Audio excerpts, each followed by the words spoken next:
Good evening everyone.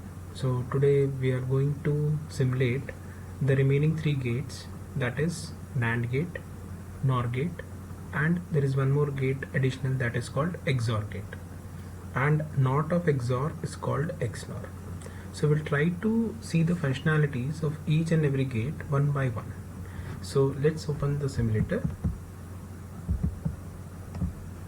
Okay, so we are into our simulator mode. Now I'll be just posting each and every gate one by one. So here it is the symbol of NAND gate. Again we are just going through two input functionality for now. So here I'm dropping the symbol of NAND. Again see, there are two inputs, so we'll search for two input buttons.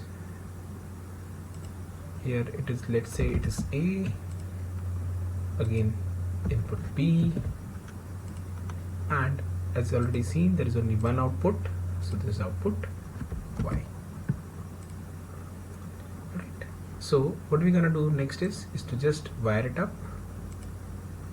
Okay, so just one by one, step by step process, we are going to just route it up. Alright, so this is how the inputs are routed. Now again, so just simulate it, first save it. Again it's a part of the gates, so you can just name it out digital 2. This is the second lecture of the series of simulations.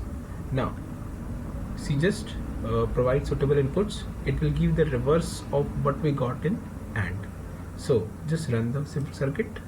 Now for input 0 0 it is giving us 1, whereas in AND it was 0. For 0 1 it will give us 1 again, but in AND it was again 0. But for 1 1 we got 1 in AND, but for NAND we'll get 0. So similarly, cross checking the functionality of NOR gate as well. So this is a symbol for NOR. We are selecting two input NOR, so you're gonna drop it here. Again select two inputs quickly, just name it A, press OK, name it B. Okay, you can give whatever names you want, it depends on your own outlook for the very same. So this, let's give it as Y. Alright, so let's just quickly wire it up.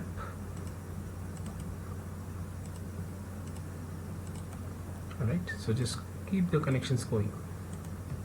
Now again please save the file, run the file. Now please check for this. For 0 0 it is 1, alright, but in the case of OR gate 0 0 was 0.